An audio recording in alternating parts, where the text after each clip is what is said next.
Start करत आहोत mechanical डिपार्टमेंटला म्हणजे डिप्लोमा इन मेकॅनिकल इंजिनिअरिंग याच्या 3rd सेमिस्टरला असलेला सब्जेक्ट. ठीक आहे, तर फर्स्ट आपण डिस्कस करून घेऊ की कोणकोणते सब्जेक्ट आपल्याला या सेमिस्टरला आहेत. तर फर्स्ट आपल्याला आहे स्ट्रेंथ ऑफ मटेरियल, ज्याला आपण सॉम म्हणतो, आणि आपला सब्जेक्ट कोड आहे यासाठी 22306. आणि टोटल याचं वेटेज जर बघितलं आपण तर वेटेज आहे 150 मार्क्सचं, म्हणजे 70 मार्काचा पेपर, 30 मार्काचा तुमची इंटरनल प्रॅक्टिकल्स आणि नंतर अदर इंटरनल एक्सटर्नल प्रॅक्टिकल्स हे सगळं धरून. सेकंड आहे basic electrical and electronics engineering, ज्याला आपण BEE म्हणतो. नंतर आहे थर्मल इंजिनिअरिंग, ज्याला आपण 10 म्हणतो. नंतर मेकॅनिकल वर्किंग ड्रॉइंग MWM. नंतर इंजिनिअरिंग मेट्रोलॉजी. नेक्स्ट आहे मेकॅनिकल इंजिनिअरिंग मटेरियल्स. ठीक आहे, हे सगळे डिफरंट आपल्याला 3rd सेमिस्टरला सब्जेक्ट स्टडी करायचे आहेत. याच्यापैकी आपण जो सब्जेक्ट या ठिकाणी घेतलेला आहे स्टडी करण्यासाठी तो आहे स्ट्रेंथ ऑफ मटेरियल, म्हणजे काय तर सॉम, आणि याचा सब्जेक्ट कोड आहे 22306. आपल्याला या सब्जेक्टमध्ये कोणकोणते चॅप्टर्स डिस्कस करायचे ते सुद्धा आपण या ठिकाणी बघून घेऊ. तर फर्स्ट आपल्याला चॅप्टर या ठिकाणी बघायचं आहे मोमेंट ऑफ इनर्शिया. टोटल याचं वेटेज जर बघितलं आपण तर या ठिकाणी याचं वेटेज किती मार्क्सचं आहे तर 6 मार्क्सचं. सेकंड चॅप्टर आहे आपल्याला सिंपल स्ट्रेसेस अँड स्ट्रेन, याचं वेटेज आहे 10 मार्काचं. नंतर थर्ड आहे mechanical properties and elastic constant, याचं वेटेज आहे 8 मार्काचं. नेक्स्ट आहे shear force bending movement and shear stresses bending stresses, त्याचं टोटल वेटेज जर बघितलं आपण तर 28 मार्क्स आहे. म्हणजे हे एक चॅप्टरसाठी खूप आणि खूप इम्पॉर्टंट आहे. म्हणजे आपण जर प्रॉपरली हे एकच चॅप्टर जर चांगल्या प्रकारे जर केलं असेल तर आपण असं म्हणू शकतो आपण 28 मार्क घेऊन पासिंग होऊ शकतो.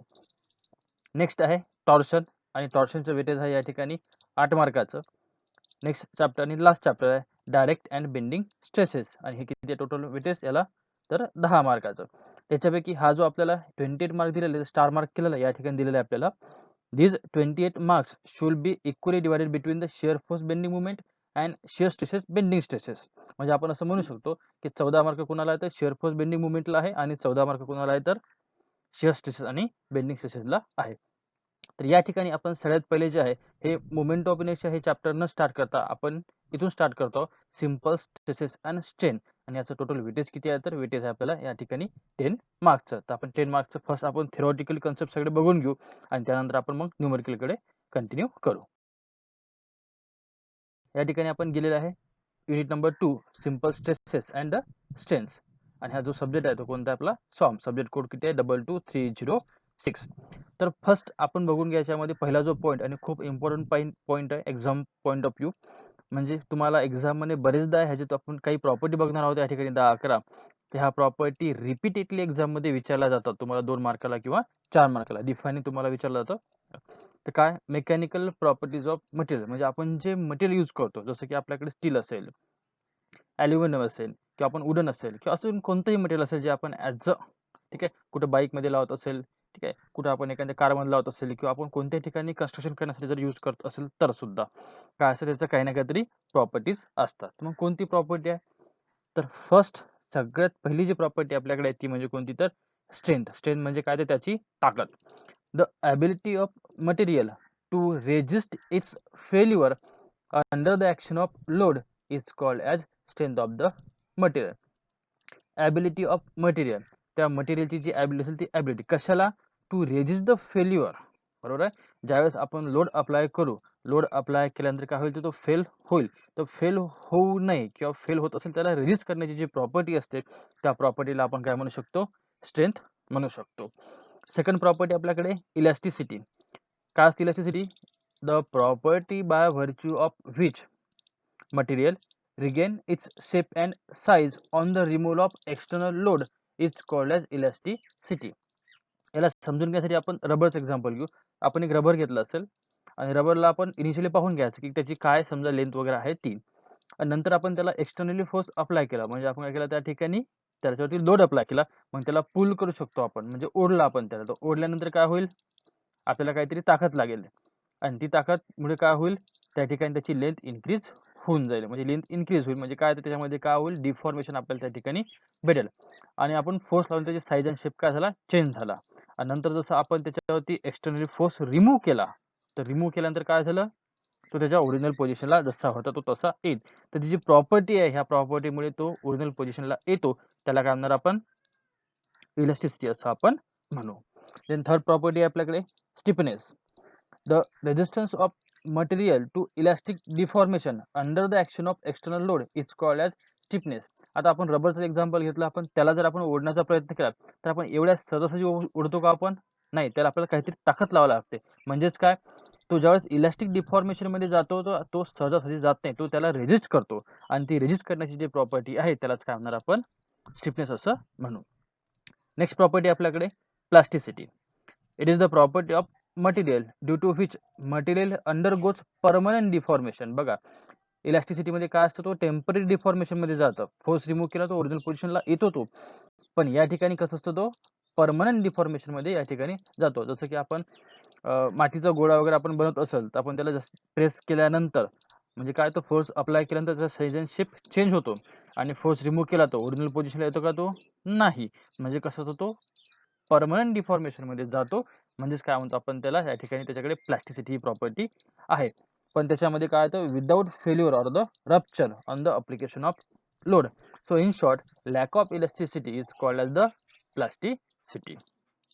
Next, malleability. बघा, मॅलिएबिलिटी काय असतं property, the property of a material by virtue of which it can be beaten up to a thin sheets. जर आपण कोणत्याही मटेरियलला आपण जर त्याच्या थिन शीट्स मध्ये कन्वर्ट जर करू शकत असेल, त्याला आपण काय म्हणणार, की याच्यामध्ये मॅलिएबिलिटी ही प्रॉपर्टी आहे.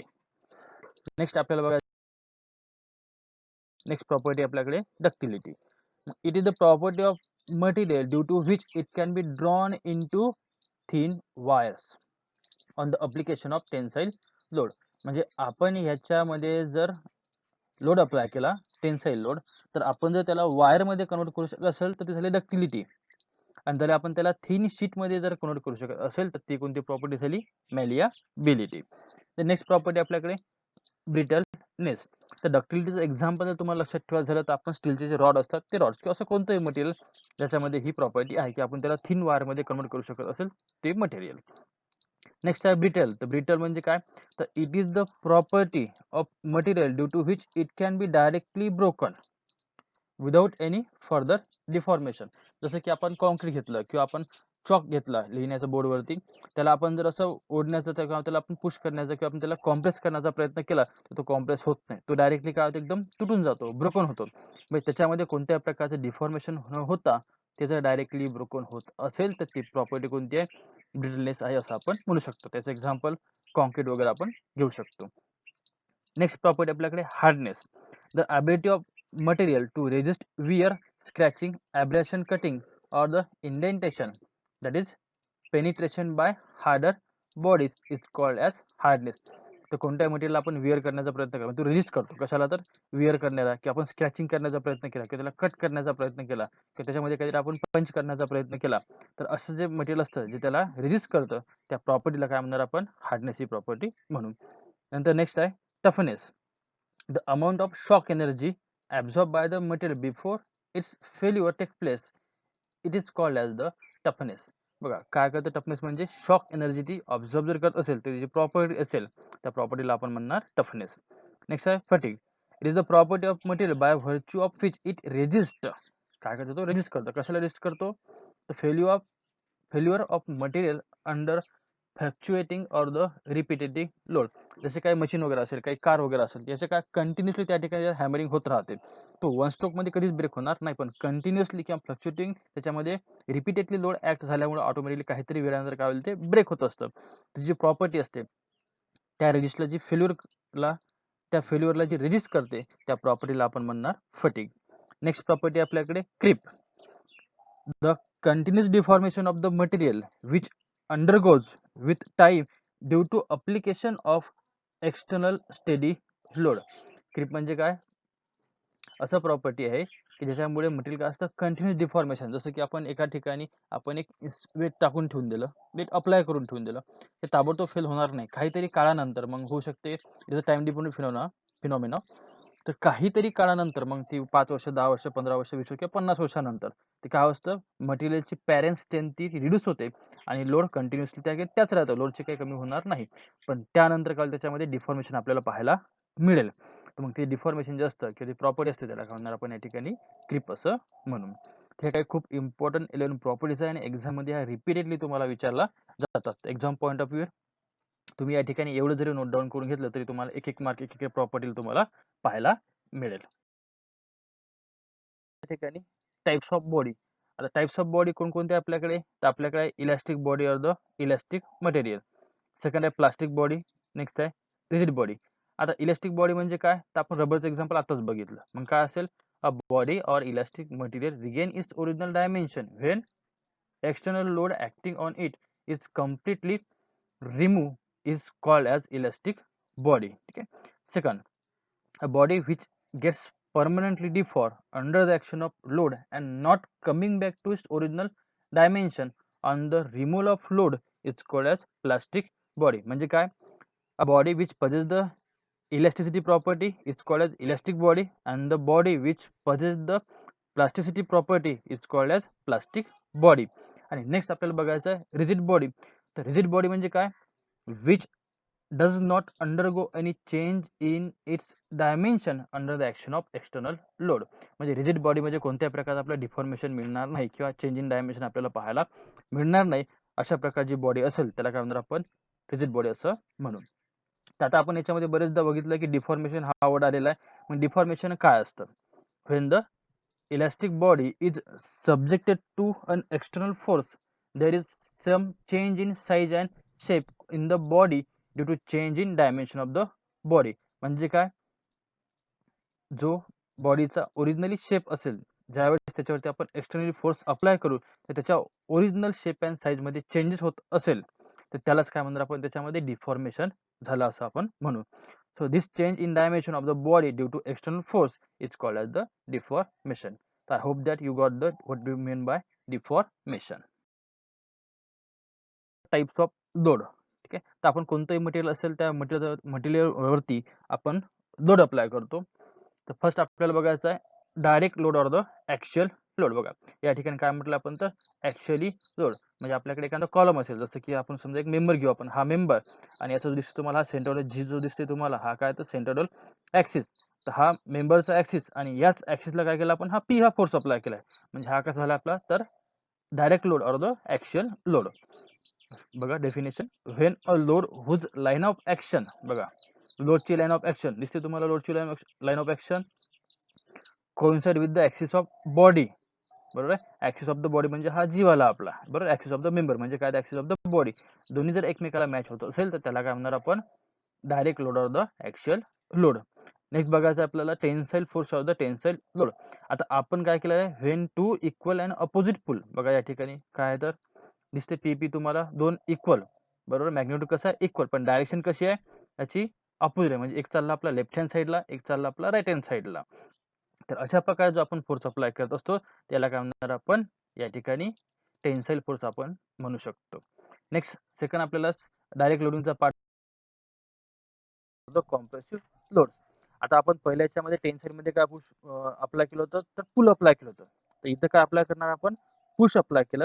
आणि पुश अप्लाय केल्यामुळे काय होईल, या ठिकाणी जो फोर्स इंड्यूस होईल तो कोणता असेल, तर कॉम्प्रेसिव्ह फोर्स. या ठिकाणी बघू शकता त्याचे एरो आउटवर्ड होते, याचे दोन्हीचे एरो कसे आहेत, तर इनवर्ड आहेत. नेक्स्ट आपण हे जो बघितले दोन टाईप, टेन्साईल आणि कॉम्प्रेसिव्ह, हे कसे होते, तर ॲक्सियली लोडेड चे टाईप होते. तर आता आपण ॲक्च्युअली फोर्स अप्लाय न करता आपण थोडंसं ॲक्सिसच्या दूर अप्लाय केला, म्हणजे कोणता लोड, तर इसेंट्रिक लोड. बघा हे आपल्याला एक कॉलम दिलेला आहे, आपण रिजिडली बेसमध्ये फिक्स केलेला आहे आणि हा झाला याचा axis of the member.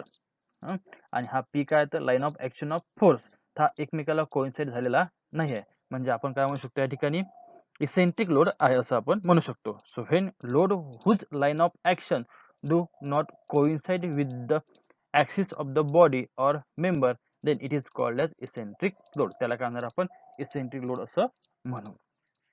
Next shear force or the shear load. ठीक आहे, याच्या व्यतिरिक्त काय असते, शिअर फोर्स किंवा शिअर लोड असतो. बघा मग a force or a load which act tangential to the plane under the consideration is called as shear force or the shear load. जसं की ब्रेडचा तुकडा वगैरे असेल किंवा आपण केक कापतो, केक जो कापल्यानंतर जो 2 पार्ट वेगळे होतात आणि जो फोर्स ॲक्ट होतो आपण केक कापताना, तो कोणता असतो तर shear force or the shear load आपण म्हणू शकतो.